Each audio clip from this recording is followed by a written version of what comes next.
Hi, it's Susan. Welcome back to my channel. Today is show and tell all the fibers or all the fabrics that I dyed with my distress sprays in the previous video. And I am, on the most part, very pleased. There's a few that the dark colors didn't take quite as well with the distress sprays as they did with the alcohol inks, but that's kind of to be expected. And that's okay because I can over dye anything that didn't make me happy the first time around. So just kind of go through this kind of quick. This material started off as a bright fluorescent green. I forgot I had two of them together because I'd cut it out at the same time, so I didn't get a lot of color on it, but it's already much more interesting than just looking at green like this. So I will probably over dye this with something else. This started off also as green, but it's got a lot more interest in it now. This started white. Look at that. I need a place to put all my stuff I'm taking off here. There we go.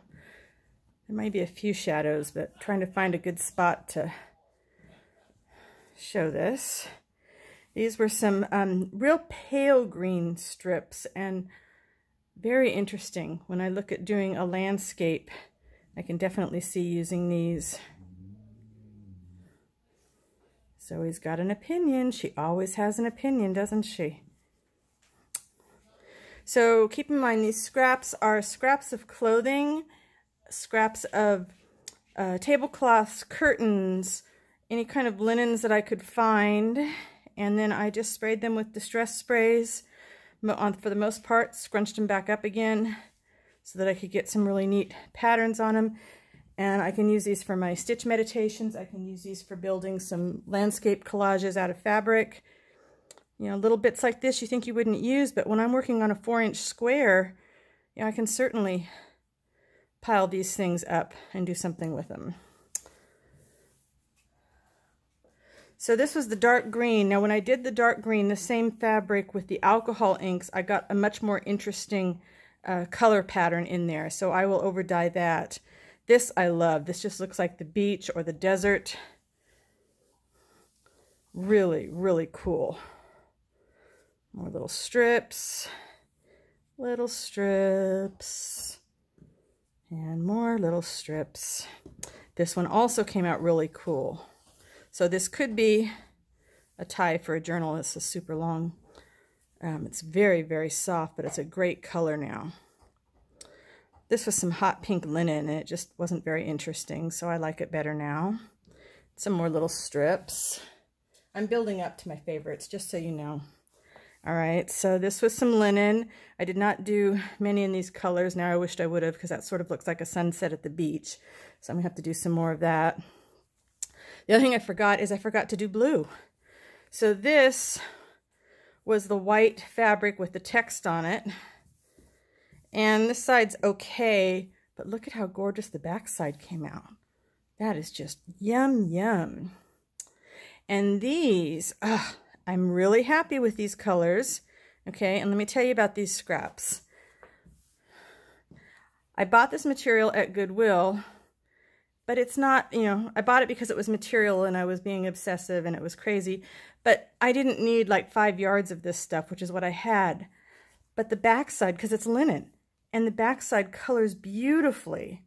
So keep in mind, looking at the backsides of your fabrics is important. This is the one that, once I started spraying on it, it was beating up, so it obviously has some water repellent stuff on it. So my browns, greens, dark things that took color really well with the alcohol inks did not with the distress sprays. And like I said, it's not a big deal. I'll just over dye them. Okay, this one, can you see the shimmer? I don't know if you can, but this was using some of these sparkly copper or bronze or something. This one you might see it a little better. So that would make a really good sun. This is polyester, but it was a bit of a scarf, and I thought, well, let's just see what'll happen. It was bright white, so I kind of like the color that did. This, oh my goodness, I could not believe this. This material was a kind of a dull blue-gray and very boring, and now it's amazing, and I'm going to do, I also have several yards of it. I bought it because it was at Goodwill, and it was cheap, and it was fabric. that, you know, several yards of it. So I am going to definitely color more of this. It just really, wow. This has some polyester of some kind in it, but much more interesting than when I tried to coffee dye this. So this is definitely usable in some way or another. Here's some cheesecloth. All the cheesecloth turned out very different. Love it. Forgot I had it folded, so I've got a crease there, but really great textural elements. Of course, you know, Annalise does a lot of dyeing of her cheesecloth and neat fibers. She just did the spiderweb fibers. I got to go to the dollar store and get me some. This is my favorite of the cheesecloth. Look at that. How yummy is that? That to me is going to be Green Hills on a collage. Then, you know, but wait, there's more. Some more greens. I wanted some yellow for suns. Beautiful yellows. And I wanted earth. Tell me that doesn't look like rolling hills, right? I can cut these with little curvy things and stitch them together and have some wonderful hills. So I'm very pleased with the brown tones. And this one especially. Really, really interesting. That's on the linen. Another linen. So other than forgetting the blues, and those aren't even my favorites. Ha ha ha. Here we go. Here are my favorites. Okay. Of course, my favorites are green, right? Because you guys know me by now. Great colors. This is yum. This was just a dull piece of a sheet that I had ripped thinking I was going to do something with it, and it's just got some great color that I thought was too dark when I first put it on, but of course, you know, they all lighten up when they dry, and they dried fast today. Another one.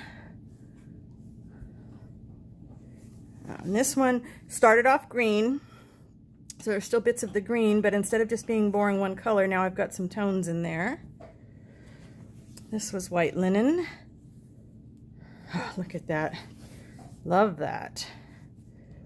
This one also started off green and got much more interesting.